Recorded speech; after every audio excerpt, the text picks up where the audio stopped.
নমস্কার বন্ধুরা, এই চ্যানেলে আরেকটি পর্বে তোমাদের সবাইকে স্বাগতম। তো বন্ধুরা, তোমরা কেমন আছো? আশা করি দেশ কিংবা দেশের বাইরে যে যেখান থেকে আমার এই ভিডিওটা দেখছো তারা সবাই ভালো আছো এবং সুস্থ আছো। বন্ধুরা, প্রতিদিনের মতো আমি কিছু আজ টিপসও নিয়ে এসেছি এবং এর সাথে নিয়েছি নতুন একটি ধাঁধা। তো চলো বন্ধুরা, দেরি না করে দেখে ফেলি। বন্ধুরা দেখো, আমি এখানে নিয়ে নিলাম লবণ। আর দেখো, লবণ কি হয়, আমাদের মাঝে মাঝে এরকমটা হয় যে ভিজে হাতে লবণটা ধরে ফেলার ফলেই হোক আর জল পড়েই হোক, কোনো সময় ঘেমেও হয়, তো এরকম কিন্তু যে লবণটা জল জলের ভাবটা হয়ে যায়। তো সেটা রান্না করতে গেলেও কিন্তু আমাদের যে লবণটা কোনো সময় কিন্তু বেশিও পড়ে যায়, যার এই জল জলের ভাবের জন্য লবণটা কিন্তু বেশিও হয়ে যায়। এটা কিন্তু শুকনো করার জন্য নিশ্চয়ই একটু উপায় আছে। তো সেটা দেখো, এরকম করে যদি আমরা যে আইসক্রিমগুলো খাই না, সেই আইসক্রিমের কাঠিগুলো যে থাকে কাঠের, সেগুলো যদি আমরা এইভাবে ভিতরে ঢুকিয়ে তারপর লবণ দিয়ে একটু ঢেকে রেখে দেই, তাহলে কিন্তু এই যে জল জলে ভাবটা সেটা কিন্তু আর থাকবে না। জলটাকে এই কাঠিগুলো অ্যাবজর্ব করে নেবে আর লবণটা কিন্তু আমাদের ঝরঝরে হয়ে যাবে। তো তোমাদের কাছে টিপসটি কেমন লেগেছে? ভালো লাগলে অ্যাপ্লাই করো। তো চলো বন্ধুরা, পরের নাম্বার টিপসটা দেখে নেই।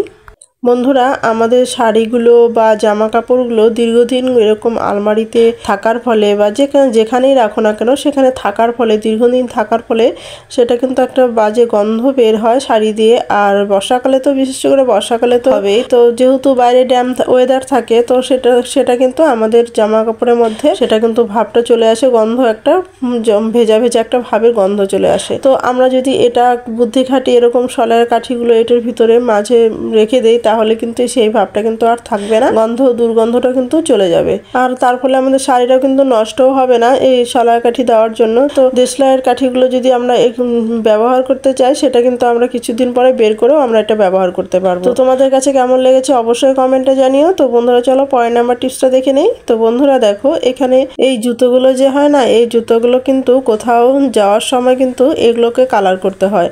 আর কালার না করলে কোথাও যাওয়াটাও কিন্তু খুব অসুবিধা লাগে, এটা যেহেতু সাদা সাদা হয়ে থাকে।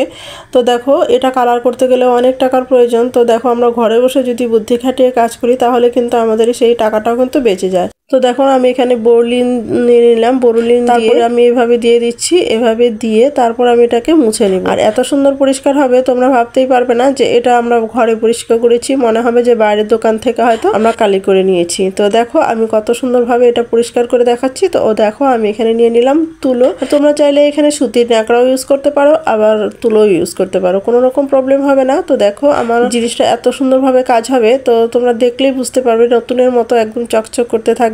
তো তোমাদের কাছে কেমন লেগেছে অবশ্যই কমেন্টে জানিও। তো দেখো, আমি কতটা সুন্দরভাবে এটাকে পরিষ্কার করে নিলাম। তো বন্ধুরা, তোমরা যে ভিডিওটি ভালো লেগে থাকে তাহলে লাইক কমেন্ট শেয়ার করে দিও, বন্ধু বান্ধবদের কাছে অনেক অনেক শেয়ার করে দিও। বন্ধুরা, তোমাদের কাছে আমি কিছু ধাঁধা নিয়ে আসবো। তো প্রতিদিন একটা করে ধাঁধা ধরবো। তোমরা যদি পারো, তোমাদের যদি কারো জানা থাকে, সেটা উত্তর দিও। তো বন্ধুরা, আজকের ধাঁধা হচ্ছে যে কোন দেশে মানুষ থাকে না, কোন দেশে মানুষ নেই। তো বন্ধুরা, তোমরা যদি জেনে থাকো তাহলে অবশ্যই কমেন্ট করে জানিও। দেখতেই পাচ্ছ কত সুন্দর পরিষ্কার হয়েছে। তো বন্ধুরা, চলো পরের নাম্বার টিপসটা দেখে নেই। তো বন্ধুরা, আমরা এখানে নিয়ে নিলাম নেল পালিশ। আর দেখো, নেল পালিশগুলো কিন্তু খুলতেই চায় না, প্রচন্ড টাইট হয়ে যায়। তো এগুলো যদি আমরা একটি রাবার ব্যান্ড এইভাবে লাগিয়ে তারপর যদি আমরা এটাকে ঘোরাই, তাহলে কিন্তু চটপট করেই কিন্তু এটা আবার খুলে যাবে। তোমরা বাড়িতে ট্রাই করো, তাহলেই বুঝতে পারবে। তো বন্ধুরা, তোমাদের এর সাথে আমি আরেকটি টিপস তোমাদের কাছে শেয়ার করছি। তো বন্ধুরা দেখো, আমরা যখন নেল পালিশ ইউজ করি, তখন কিন্তু নেল পালিশটা বের করি, তখন কিন্তু কেচে তারপর আমরা কিন্তু নেল পালিশটা ইউজ করি। তো এখানে ফলে কি হয়, যে নিচের নেল পালিশগুলো যে সাইড দিয়ে পড়ে যায়, এই সাইড দিয়ে পড়ার ফলে কি হয়, এটা কিন্তু ওই মুখের মধ্যে লেগে আটকে যায়। আটকে যাওয়ার ফলেই কিন্তু আমাদের এই নেল পালিশের বোতলে মুখগুলো খুলতে চায় না, আটকে যায়।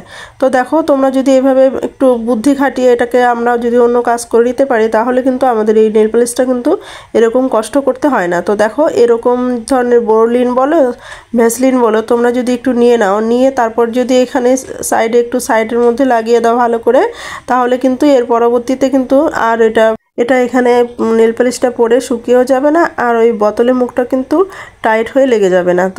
তো খুব চটপট করে কিন্তু খুলে যাবে, আর কোনো রকমই অসুবিধা হবে না। আর ভিতরে কিন্তু হাওয়াও ঢুকবে না। তোমরা তো ভাবতে পারো যে ভিতরে হয়তো হাওয়া ঢুকবে, না বন্ধুরা, সেটা কিন্তু হবে না। দেখো, আমি যেভাবে লাগাচ্ছি সেইভাবেই ঠিক থাকবে। আর চট করে যে টাইট হয়ে থাকতো সে নেল পালিশটা শুকিয়ে তো টাইট হতো, তো নেল পালিশটা তো আর শুকানোর ব্যাপার নেই আর নেল পালিশটা পরারও ব্যাপার নেই, তার জন্য কিন্তু আমাদের মুখটা চটপট করে খুলে নিতে পারবো বোতলের থেকে।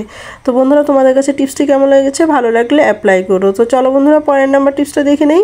তো বন্ধুরা দেখো আমি আটা মেখে রেখে দিয়েছিলাম, তো আটাটাকে আমি এখন এটাকে তোমাদেরকে খুব সুন্দরভাবে লিচি বানিয়ে দেখাবো। এক মাপে খুব সুন্দরভাবে এটা আমাদের হয়ে যাবে। তো দেখো প্রথমে আমাকে এখানে বেশি করে আটা দিতে হবে যাতে নিচে লেগে না যায়। তো দেখো তারপর আমি আটাটাকে গোল করে মেখে রাখা আটাটাকে আমি এইভাবে নিয়ে নিচ্ছি, হাত দিয়ে চাপা চাপা দিয়ে গোল করে এদিকে সেদিকে সুন্দরভাবে সমানভাবে আমি এটাকে চেপে চেপে বসাচ্ছি।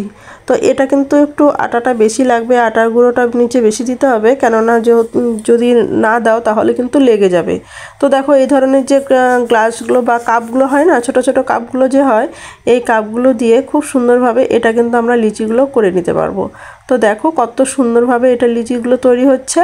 তো দেখো এভাবে করলে কিন্তু প্রত্যেকটা লিচি কিন্তু এক মাপের হবে, কোনো রকম ঝামেলা ছাড়াই কিন্তু খুব সুন্দরভাবে এটা কিন্তু রুটিটাও গোল হতে আমাদের সাহায্য করবে। এটাও কিন্তু রুটিগুলোও গোল হবে আর লিচিগুলো এক মাপের হবে। তো দেখো আমি আরও যতটুকু রয়েছে সেটাও কিন্তু আমি করে দেখাচ্ছি তোমাদেরকে। দেখো কতটা সুন্দরভাবে লিচিগুলো তৈরি হয় আর কিন্তু চটপট করে কিন্তু উঠেও যায়, যেহেতু নিচের আটা দেওয়া হয়েছে তো লিচিগুলো কিন্তু খুব সুন্দরভাবে উঠে যাবে, কোনো রকম অসুবিধাই হবে না আর দেখতেও তো সুন্দর হবে। তো বন্ধুরা তোমরা দেশের কোন কোন জায়গা থেকে আমার এই ভিডিওটা দেখছো তা যদি কমেন্ট করে জানাও তাহলে আমি বুঝতে পারতাম দেশের কোন কোন জায়গায় আমার এই ভিডিওটা পৌঁছেছে। তো বন্ধুরা দেখো কত সুন্দরভাবে লিচি করা হয়ে গেল। তো ভালো লাগলে লাইক কমেন্ট শেয়ার করে দিও আর এই ভিডিওতে যদি কেউ নতুন হয়ে থাকো তাহলে সাবস্ক্রাইব করে আমার পাশে থেকো এরকম নিত্য নতুন ভিডিও পাওয়ার জন্য। বন্ধুরা প্রতিদিন এরকম ভিডিওটা দেখতে থাকো আর আমার ধাঁধার উত্তর যদি জানা থাকে সেটা কমেন্ট করে অবশ্যই জানিয়ে দিও। বন্ধুরা আজ এই পর্যন্ত, দেখা হবে নেক্সট ভিডিওতে। কেমন?